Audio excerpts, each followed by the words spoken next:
नमस्कार my dear students. आज हम सबसे स्पेशल रूल सीखेंगे 11th के अकाउंट्स के golden rules of debit and credit. ये रूल्स ही सबसे ज़्यादा इम्पोर्टेंट है अकाउंट्स को समझने के लिए।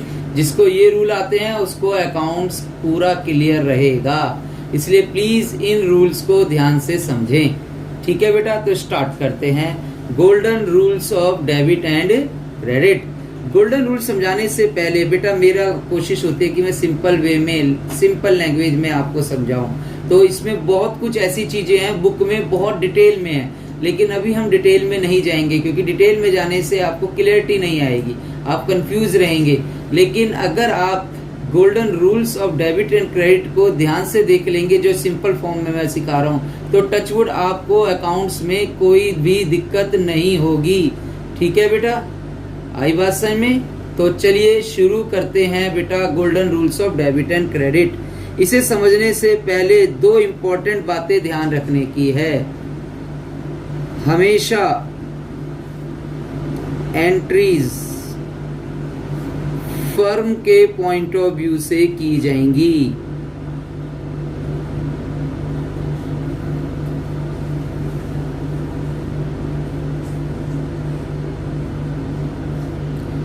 अकाउंट्स में बेटा सबसे मेन बात याद रखना है, एक होता है ऑनर और एक होता है फर्म। हमेशा फर्म के पॉइंट ऑफ व्यू से एंट्री की जाती है, ना कि ऑनर के पॉइंट ऑफ व्यू से एंट्री की जाती है। ऑनर ने तो बस बिजनेस में पैसा लगाया है, सारी एंट्रियां फर्म के पॉइंट ऑफ व्यू से होंगी। याद रखना, जब भी आप अकाउंट्स की एंट्री करेंगे, कभी भी लाइफ पे कभी भी आप अकाउंट्स की एंट्रीज करेंगे तो अपने आप को फर्म मान के एंट्री सोचेंगे। अगर आप अपने आप को ऑनर मानकर एंट्री सोचेंगे तो आप सारी एंट्री गलत करेंगे। यानी अकाउंट्स में एंट्री करने के लिए सबसे पहले अपने आप को आपको फर्म मानना होगा और फर्म के पॉइंट ऑफ व्यू से सोचना होगा, पहली बात। ठीक है, दूसरी बात बेटा, every entry has two aspects. Her entry के दो एस्पेक्ट होते हैं, यानी दो पहलू होते हैं, यानी दो पक्ष होते हैं, एक डेबिट और एक क्रेडिट। यानी आप जितनी भी एंट्रीज करेंगे उसके दो इफेक्ट पड़ेंगे, एक डेबिट होगा और एक क्रेडिट होगा। कोई भी एंट्री कर लीजिए, हर एंट्री के दो इफेक्ट होंगे। जैसे एक सिंपल लैंग्वेज में भी मैंने खाना खाया, इसके भी दो इफेक्ट है। मैंने खाया और क्या खाया बेटा? खाना। मैं मार्केट गया तो इसके भी दो इफेक्ट है, एक तो मैं गया और कहाँ गया? मार्केट। ऐसे ही मैंने रवि को 10,000 रुपए दिए, तो 10,000 रुपए दिए, एक तो रुपए दिए 10,000 और किसे दिए? रवि को। आप कोई भी एंट्री सोचिए, हर एंट्री के दो इफेक्ट होंगे, और एक डेबिट होगा और ऑटोमेटिकली दूसरा ही उतने रुपए से क्रेडिट होगा। यानी कि डेबिट और क्रेडिट का सबसे मेन रूल ही यही है कि हर एंट्री के दो इफेक्ट होते हैं, एक डेबिट होता है और एक क्रेडिट होता है। ठीक है बेटा, तो कौन डेबिट होता है कौन क्रेडिट होता है वो सिंपल फॉर्म में बताऊंगा, मैं बहुत डिटेल में नहीं जाऊंगा क्योंकि अकाउंट्स को डिटेल में बताने में आप पूरी तरह कंफ्यूज हो जाएंगे। तो सुनो, शुरू करते हैं। देखिए बेटा, हम रूल सीखते हैं तो हम अकाउंट के बारे में पढ़ते हैं। मैंने लेजर बनाया था टी शेप, तो उसके लिए मैं एक अकाउंट की कैसे एंट्रीज होती हैं उसके लिए अकाउंट में 3 प्रकार के अकाउंट को बांटा गया है। बेसिकली एक होता है पर्सनल अकाउंट, एक होता है पर्सनल अकाउंट, ठीक है बेटा, और एक होता है इम्पर्सनल अकाउंट। इम्पर्सनल अकाउंट को दो भागों में बांटा जाता है, रियल अकाउंट और एक नॉमिनल अकाउंट। बेटा मैं पूरे सिंपल वे में बताऊंगा, मैं ज्यादा डिटेल में नहीं जाऊंगा। कहीं सोचो सर बुक में तो बहुत लिखा है, नहीं, डिटेल में बताने पर आपको ये समझ में नहीं आएगी, डाउट में रहेंगे। सिंपल वे से धीरे धीरे डिटेल में लेके जाऊंगा तो आपको ज्यादा क्लियर रहेगी। आज हम सिंपल फॉर्म सीखेंगे। तो अकाउंट को 3 भागों में बांटा जाता है। नंबर 1 पर्सनल अकाउंट, दूसरा रियल अकाउंट, तीसरा नॉमिनल अकाउंट। क्लियर है? अच्छा, तो हम पहले पर्सनल अकाउंट के बारे में पढ़ेंगे। ध्यान से देखना बेटा, पर्सनल अकाउंट बड़ी सिंपल फॉर्म है अगर आप ढंग से देखते हैं तो। पर्सनल अकाउंट को हिंदी में बोलते हैं व्यक्तिगत खाता।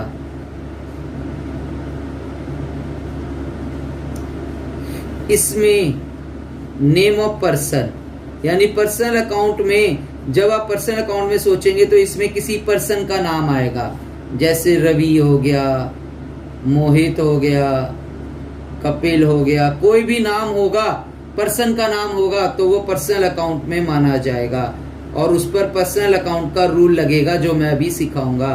दूसरा, नेम ऑफ फर्म, किसी फर्म का या इंस्टीट्यूशन का नाम आ गया, जैसे रिलायंस, टाटा एक्सेट्रा, तो ये भी पर्सनल अकाउंट में आते हैं। इसके अलावा आउटस्टैंडिंग, प्रीपेड और भी हैं और इनको 3 पार्ट में डिवाइड किया गया है। मैं वो नहीं बताऊंगा डिटेल में, क्योंकि डिटेल में बनाने पर आप बहुत कंफ्यूज होंगे, हम नॉर्मल सीख रहे हैं बस। तो पर्सनल अकाउंट में अभी आपको इतना याद रखना है कि इसमें नेम ऑफ पर्सन, किसी पर्सन का नाम आता है, या नेम ऑफ फर्म, किसी फर्म का नाम आता है। हर एंट्री के कितने इफेक्ट होते हैं बेटा? 2 इफेक्ट होते हैं, एक डेबिट होता है और एक क्रेडिट होता है। और हमेशा किसके पॉइंट ऑफ व्यू से एंट्री होगी? फर्म के पॉइंट ऑफ व्यू से एंट्री होगी।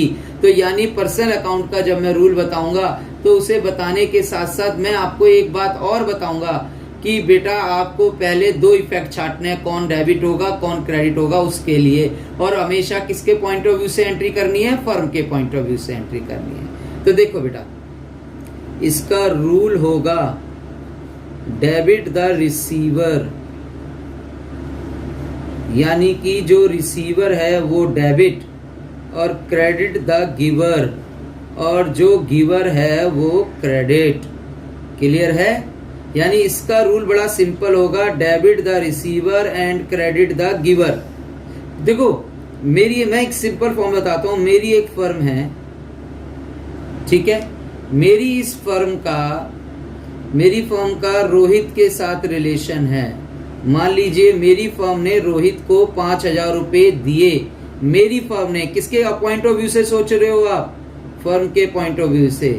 मेरी फर्म ने रोहित को 5,000 रुपए दिए, तो रोहित कौन कहलाएगा बेटा? रिसीवर कहलाएगा। सही है? आ गई बात समझ में? और रिसीवर क्या हो जाएगा? डेबिट। मेरी फर्म को कपिल से 20,000 रुपए मिले। मेरी फर्म को, फर्म के पॉइंट ऑफ व्यू से सोचो, किससे मिले? कपिल से। तो कपिल रिसीवर हुआ, गिवर हुआ? कपिल गिवर हुआ, तो ये गिवर है तो ये क्रेडिट हो जाएगा। ठीक है बेटा? मेरी फर्म ने मोहित को गुड्स बेचे, गुड्स सेल किए मोहित को, तो बेटा मेरी फर्म के पॉइंट ऑफ व्यू से सोचिए मोहित कौन हुआ?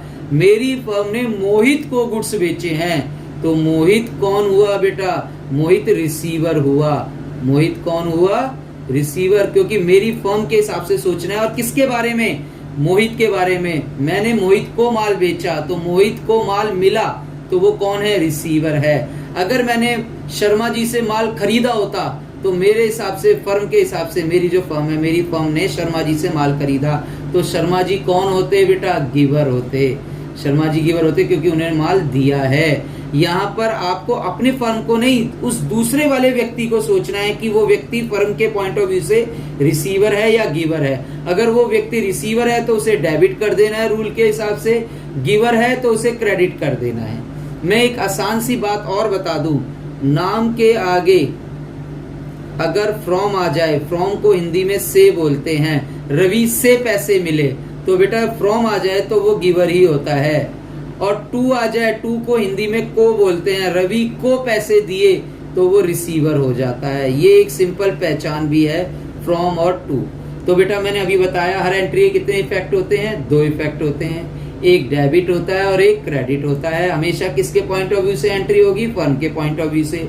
अकाउंट्स 3 प्रकार के होंगे, जिसमें मैंने पहला सिखा रहा हूँ पर्सनल अकाउंट। इसमें हमेशा व्यक्ति या फर्म का नाम आएगा, यानी कि पहले तो आप 2 अकाउंट छाटोगे कि 2 इफेक्ट क्या पड़ रहे हैं, और अगर कोई पर्सन या फर्म का नाम आ जाए तो उसे आप पर्सनल अकाउंट मानोगे, और पर्सनल अकाउंट पर रूल लगा दोगे डेबिट द रिसीवर और क्रेडिट द गिवर। रिसीवर है तो वो डेबिट हो जाएगा, गिवर है तो वो क्रेडिट हो जाएगा। मैंने बताया फर्म ने रोहित को पैसे दिए, फर्म को नहीं सोचोगे, रोहित को सोचोगे, दूसरे अपोजिट वाले को। तो रोहित को पैसे दिए तो रोहित रिसीवर हुआ फर्म के हिसाब से, गिवर? रोहित रिसीवर हुआ क्योंकि फर्म ने रोहित को पैसे दिए हैं, रोहित को मिले हैं पैसे, वो रिसीवर हुआ। मोहित से माल बेचा मोहित को, तो उसमें माल दिया है रोहित को, रोहित वहां पर, मोहित जो है वो रिसीवर है, वो भी डेबिट होगा। याद रखने की बात है बेटा, फर्म के पॉइंट ऑफ व्यू से दूसरे व्यक्ति या फर्म को देखना है। अगर वो रिसीवर है तो डेबिट कर देना है, गिवर है तो क्रेडिट कर देना है। मैं इसके कुछ एग्जाम्पल बताता हूं। Example number 1, paid cash to Kapil, Kapil को कैश पे किया। तो दो इफेक्ट बताओगे आप बेटा, एक तो कैश और एक कपिल। तो आप लिखेंगे ऐसे, अभी जब मैं होमवर्क दूंगा तो आपको ऐसे ही करके बताना है। एक कैश और कपिल, दोनों में पर्सनल कौन है? आपने कहा सर कपिल पर्सनल है, कैश तो कोई पर्सन है ही नहीं, कैश व्यक्ति नहीं है, कोई फर्म नहीं है। तो मैंने तो अभी एक ही रूल सिखाया है, तो हमने कपिल का रूल सीखा हुआ है। तो कपिल में तो हमें पता चल गया पर्सनल अकाउंट है। पर्सनल अकाउंट दिमाग में आते ही रिसीवर और गिवर आया। तो बताइए बेटा, कपिल को पैसे दिए हैं मेरी फर्म ने, मैंने पेड किए कपिल को, तो कपिल रिसीवर हुआ गिवर हुआ? कपिल रिसीवर हुआ। तो कपिल रिसीवर है तो क्या हो जाएगा बेटा? डेबिट हो जाएगा। बात समझ में आई? क्योंकि मेरी फर्म ने कपिल को पैसे दिए हैं, तो कपिल रिसीवर है, कपिल डेबिट हो जाएगा।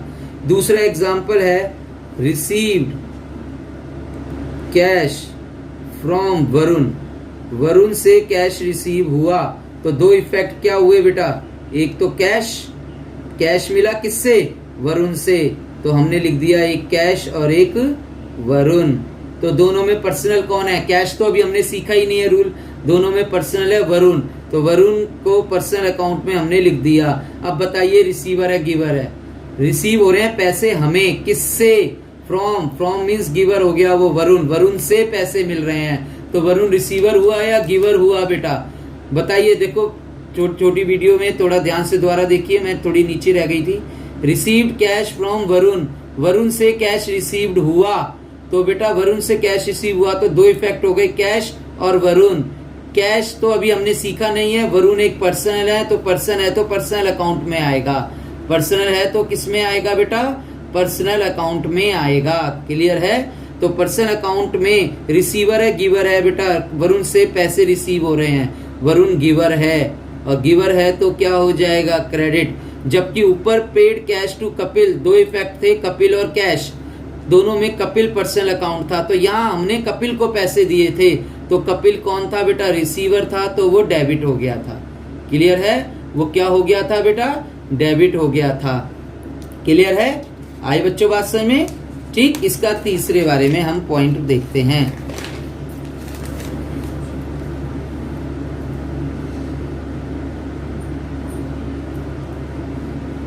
हाँ, तो देखिए बेटा तीसरा एग्जांपल, परचेज मशीनरी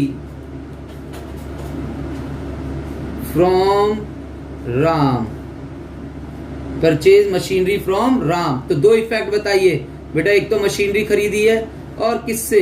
राम से, बन गया।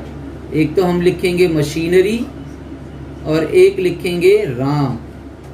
अब बताइए बेटा दोनों में पर्सनल कौन है? अभी हमने मशीनरी के बारे में नहीं सीखा, अभी हमने राम के बारे में सीखा है। तो राम पर्सनल अकाउंट है, पर्सनल अकाउंट दिमाग में आते ही क्या आता है? रिसीवर है गिवर है?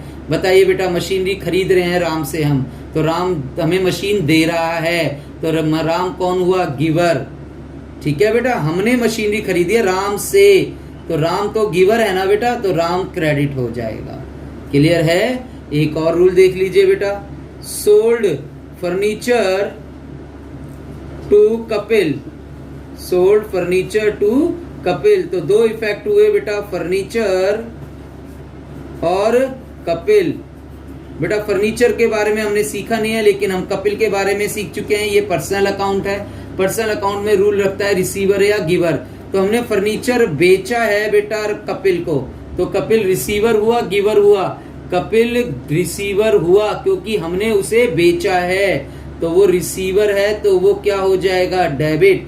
तो बेटा पर्सनल अकाउंट में, पर्सनल अकाउंट के अंदर एक नेम ऑफ पर्सन आता है या फर्म का नाम आता है। पहले तो आप दो इफेक्ट छाटोगे, अगर किसी पर्सन का नाम आ जाता है तो उसमें आप रिसीवर या गिवर देखोगे। अगर रिसीवर है तो उसे डेबिट कर दोगे, गिवर है तो उसे क्रेडिट कर दोगे। ठीक है बेटा, ये समझ में आ गया। अब थोड़ी देर में हम दूसरा बताते हैं आपको बेटा।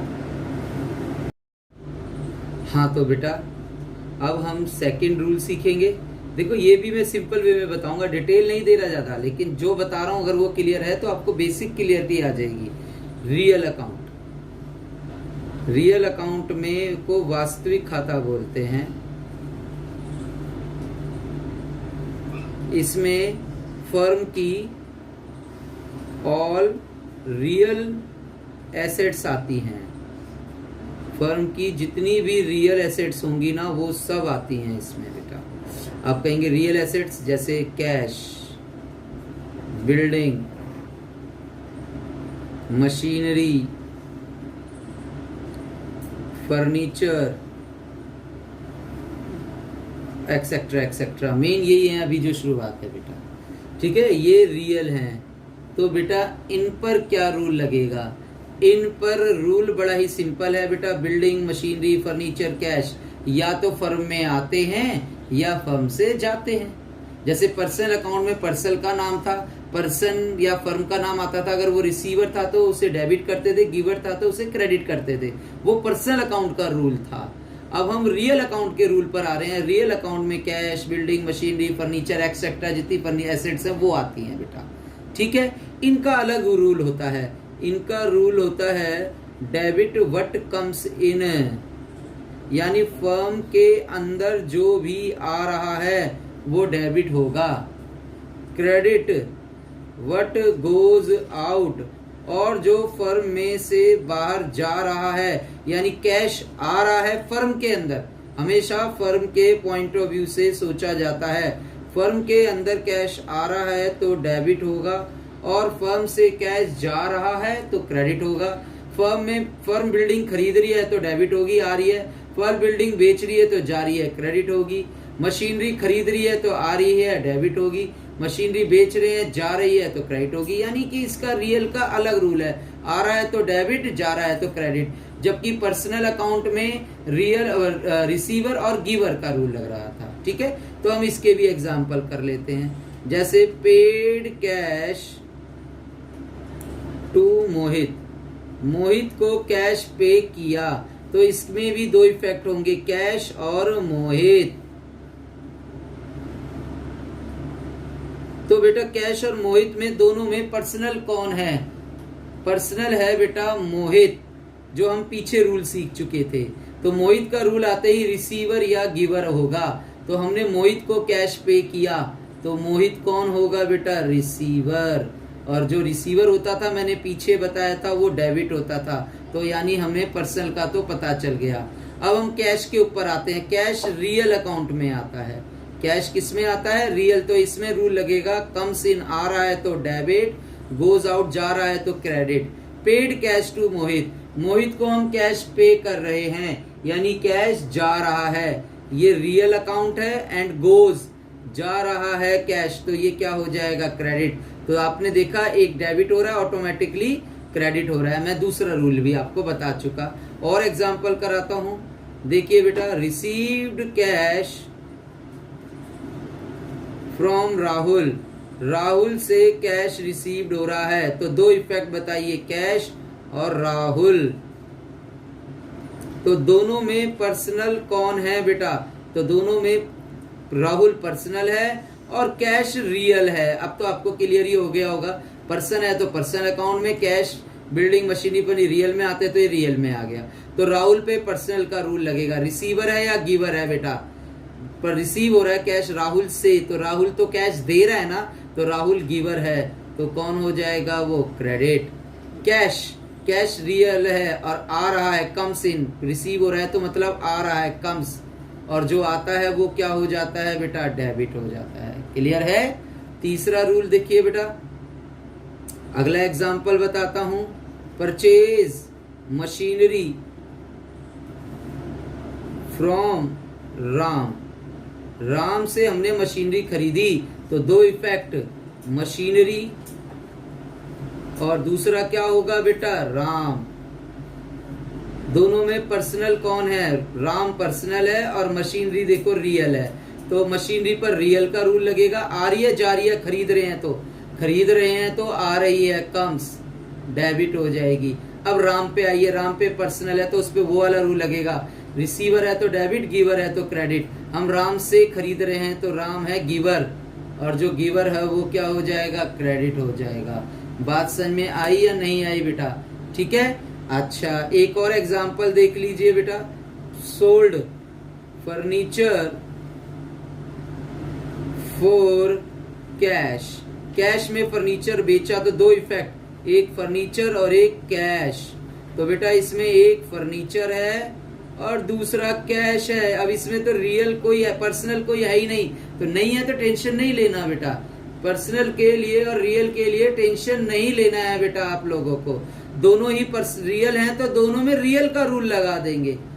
फर्नीचर बेच रहे हैं, सोल्ड कर रहे हैं, तो फर्नीचर जा रहा है, तो ये हो जाएगा क्रेडिट। देखा, हो गया क्रेडिट। और कैश, फर्नीचर कैश में बेच रहे हैं तो कैश आ रहा है, तो कैश आ रहा है तो कैश क्या हो जाएगा, कम्स, यानी कि डेबिट।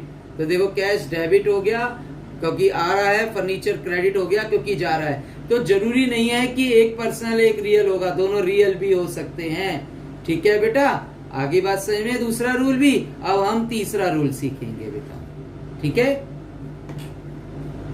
हाँ तो बेटा अब हम सीखेंगे तीसरा और आखिरी पार्ट, नॉमिनल अकाउंट। ये भी बहुत सिंपल है बेटा। इस नॉमिनल अकाउंट में ऑल एक्सपेंसेस, इस नॉमिनल अकाउंट में all expenses, losses, income and profit आते हैं। ठीक है बेटा, ऑल एक्सपेंसेस, लॉसेस, इनकम और प्रॉफिट आते हैं बेटा इसके अंदर। ठीक है बच्चों, तीसरा नॉमिनल अकाउंट के अंदर। तो बेटा ध्यान से देखना, एक्सपेंसेस जो क्या किए जाते हैं, पेड किए जाते हैं, और इनकम हमेशा रिसीव्ड होती है। मैंने आपको फर्स्ट वीडियो में बताया था। तो इनके आधार पर आपको पता चलेगा कौन एक्सपेंस है, कौन इनकम है। और याद रखो बेटा, नॉमिनल अकाउंट में मोस्टली सेकंड इफेक्ट कैश पर पड़ता है। किस पर पड़ता है बेटा, कैश पर, जो कि एक रियल अकाउंट है जिसका रूल हम सीख चुके हैं। यानी आ रहा है कम्स तो डेबिट, और जा रहा है गोस तो क्रेडिट। और आपको पता ही है कि बेटा अगर कोई एक्सपेंस पे करेंगे तो कैश जाएगा, यानी कैश क्रेडिट हो जाएगा। अगर कोई इनकम रिसीव्ड होगी तो कैश आएगा, यानी कि डेबिट हो जाएगा। और इसका रूल, नॉमिनल अकाउंट का रूल बड़ा ही सिंपल है।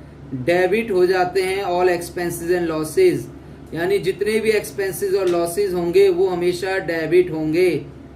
Credit all income and profit, और जितनी इनकम एंड प्रॉफिट होंगे वो क्रेडिट होंगे। तो ये तो एक सिंपल सा रूल हो गया कि जो भी एक्सपेंसेस होंगे वो डेबिट होंगे, जो भी इनकम होगी वो क्रेडिट होगी, और दूसरा इफेक्ट कैश पर ही पड़ेगा। तो देखिए मैं 2-3 एग्जांपल बताता हूँ। Example number 1, paid rent, rent पे किया है। तो बेटा रेंट पे कर रहे हैं तो रेंट क्या हो गया, एक्सपेंस, और एक्सपेंस नॉमिनल अकाउंट होता है, और एक्सपेंस हमेशा डेबिट होगा। ठीक है। दूसरा इफेक्ट, पेड कर रहे हैं, तो पेड कर रहे हैं तो मैंने बताया था बेटा, पेड करने से कैश जा रहा है। पेड करने से दूसरा इफेक्ट किस पर पड़ेगा, कैश। पेड कोई चीज नहीं है बेटा, पेड और रिसीव्ड का मतलब होता है कैश का आना या जाना। तो दूसरा इफेक्ट कैश पर पड़ रहा है। तो पेड कैश कर रहे हैं तो कैश रियल में आता है, जो आपने पीछे सीखा है। तो रियल में कैश पे करने से गोज, जा रहा है, और जो जाता है वो क्रेडिट। तो देखा आपने, एक डेबिट हो गया, दूसरा क्रेडिट हो गया। ऐसे ही मैं लिखता हूं सैलरी पेड। तो बेटा सैलरी पे कर रहे हैं तो इसके भी दो इफेक्ट हो गए, एक तो सैलरी और दूसरा पे कर रहा हूं इसलिए कैश। सैलरी मेरा एक्सपेंस है और ये नॉमिनल अकाउंट है क्योंकि पे कर रहा हूं, तो एक्सपेंस हमेशा डेबिट होते हैं तो ये डेबिट हो जाएगा। कैश मेरा रियल है जो मैं पीछे बता चुका हूं, और पे कर रहा हूं तो गोज, जा रहा है, तो ये क्रेडिट हो जाएगा। ठीक है बेटा। उसके अलावा कमीशन रिसीव्ड अगर मैं बोलूं, क्या बोलूं बेटा, कमीशन रिसीव्ड। तो कमीशन रिसीव्ड का दो इफेक्ट हो गए, एक तो कमीशन और एक क्या रिसीव हो रहा होगा, कमीशन कोई चीज नहीं है, हमारे पास कैश आ रहा होगा कमीशन के रूप में, तो दूसरा इफेक्ट कैश पर। पेड और रिसीव्ड का मतलब दूसरा इफेक्ट कैश पर पड़ रहा है। तो कमीशन यहाँ पर रिसीव्ड हो रहा है तो ये इनकम है और ये नॉमिनल अकाउंट का हिस्सा है, और इनकम क्या होती है बेटा, क्रेडिट हो जाती है। जबकि कैश रियल अकाउंट का है जो हम पीछे सीख चुके हैं, और कैश रिसीव्ड यानी आ रहा है कम्स, तो ये क्या हो जाएगा, डेबिट। तो देखा आपने, एक डेबिट हो रहा है और एक क्रेडिट हो रहा है। अब एक छोटी सी बात और है बेटा इसी में, गुड्स को बोलते हैं माल बेटा, जिसका हम बिजनेस करते हैं। और हम गुड्स को दो चीजें करते हैं बेटा। नंबर 1 परचेज, नंबर 1 क्या करते हैं बेटा, गुड्स को हम खरीदते हैं, यानी कि परचेज करते हैं, खरीदना, ठीक है। और एक गुड्स को हम बेचते हैं, सोल्ड करते हैं, बेचना, है ना बेटा। तो याद रखो गुड्स किसी भी तरीके का हो सकता है। जैसे कि बेटा एक शूज बनाने में लेदर का यूज होता है, शू लेजिस का यूज होता है, थ्रेड का यूज होता है, सोल का यूज होता है, कितनी सारी वैरायटी का यूज होता है। ऐसे ही एक दुकान में कितने सारे गुड्स होते हैं बेटा। तो हर गुड्स की अगर हम अलग अलग अकाउंट बनाने लगे तो बेटा हम तो बुक बनाते बनाते थक जाएंगे। इसीलिए अकाउंट्स ने जो मर्जी गुड्स हो, अगर गुड्स खरीदा गया है तो हम उसे परचेजेस अकाउंट लिखेंगे, गुड्स नहीं लिखेंगे। खरीदने के लिए परचेज लिखेंगे और बेचने के लिए सेल्स अकाउंट लिखेंगे। और परचेज हमारा एक्सपेंस होता है क्योंकि इससे पैसा जा रहा है, और सेल हमारी रिवेन्यू यानी इनकम होती है, इससे पैसा आ रहा है।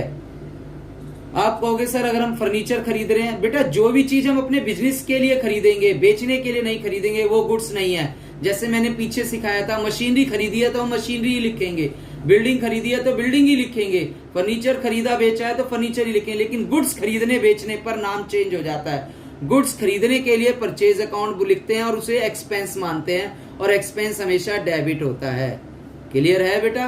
और गुड्स बेचते हैं, खाली गुड्स के लिए है, माल, खाली जब भी गुड्स लिखा आएगा तभी परचेज और सेल लिखना है। Machinery, furniture, computer, TV, fridge, जो मर्जी है उसमें नहीं लिखना है। जो माल आप खरीद रहे हैं, आपका जिस चीज का बिजनेस है, उसी के लिए खरीदने के लिए परचेज और बेचने के लिए सेल। तो खरीदना परचेज एक्सपेंस है, डेबिट हो जाएगा, बेचना सेल है, इनकम है, ये क्रेडिट हो जाएगा। तो इसका भी मैं एक एग्जांपल बताता हूं। परचेज गुड्स फ्रॉम राम, हमने राम से गुड्स खरीदे। तो बेटा दो इफेक्ट बताइए, एक तो गुड्स खरीदे हैं और एक किससे, राम से। तो दो इफेक्ट, एक तो बेटा गुड्स खरीदने के लिए हमेशा परचेजेज अकाउंट लिखेंगे और ये हमारा एक्सपेंस होता है, तो ये बेटा डेबिट हो जाएगा। क्लियर है। अच्छा, और राम, दूसरा इफेक्ट किस पर पड़ रहा है, राम पर। हमने पीछे ही सीखा था ये पर्सनल अकाउंट है, तो ये रिसीवर है गिवर है, बेटा ये गिवर है क्योंकि हम उससे खरीद रहे हैं। और जो गिवर होता है वो क्रेडिट। तो देखा आपने, एक डेबिट हुआ एक क्रेडिट हुआ। बस गुड्स के लिए परचेज अकाउंट लिखना है, खरीदने के लिए। अगर मैं बेटा अगली एंट्री लिख दूं, sold goods for cash, cash में गुड्स बेचे, तो इसके दो इफेक्ट, सोल्ड किए हैं गुड्स, तो सोल्ड करने के लिए सेल्स अकाउंट लिखेंगे, गुड्स लिखे हैं। अगर फर्नीचर बेचा होता तो फर्नीचर ही लिखते, लेकिन गुड्स है तो गुड्स के लिए सेल लिखेंगे, सेल्स अकाउंट। और सेल हमारी इनकम या रिवेन्यू है, ठीक है। और ये हमेशा क्या होगी, क्रेडिट। दूसरा इफेक्ट किस पर पड़ रहा है बेटा, कैश पर। कैश हमारा रियल है, ठीक है, कैश हमारा रियल है और उस पर रूल लग रहा है, आ रहा है जा रहा है, कम्स इन। बेचने से कैश आ रहा है, कम्स, तो क्या हो जाएगा, ये डेबिट। देखा आपने, एक डेबिट दूसरा क्रेडिट। तो बेटा बात समझ में आई मेरे इन रूल्स की। तो याद रखो बेटा, ये सिंपल से रूल्स हैं। मैं आपको 20 एंट्रीज पीडीएफ में डालूंगा नीचे डिस्क्रिप्शन में। आपको उन 20 एंट्रीज में ये लिख के दिखाना है कौन डेबिट होगा, पूरे डिटेल वाइज जैसे मैंने लिखा है। और आप मेरे को सेंड करेंगे बेटा व्हाट्सएप नंबर पर, मैं फिर चेक करूंगा किसके कितने सही हैं। अगर सारे सही होते हैं तो आप सबसे इंपॉर्टेंट टॉपिक जर्नल एंट्री सीख जाएंगे, जो अकाउंट का बेस है। आप अपने बड़े भाई बहने जो अकाउंट्स पढ़ चुके हैं उनसे पूछना कि जर्नल का क्या यूज है, तो वो बताएगा कि जर्नल ही अकाउंट्स है। जिसको जर्नल आता है उसको सब आता है, और आपने जर्नल का बेस सीख लिया है। अब आपको 5 मिनट में अगली क्लास में जर्नल एंट्री बच्चों की तरह आ जाएगी। तो मैं चाहूंगा कि बेटा वो 20 एंट्रियां आप करें और अच्छे तरीके करें। अगर घर में कोई भाई बहन है तो उन्हें चेक करा सकते हैं, नहीं तो मेरे पास भेजें चेक करने के लिए व्हाट्सएप पर, ठीक है। अगर आपको मेरी वीडियो पसंद आई है तो लाइक कीजिए और सब्सक्राइब कीजिए। धन्यवाद।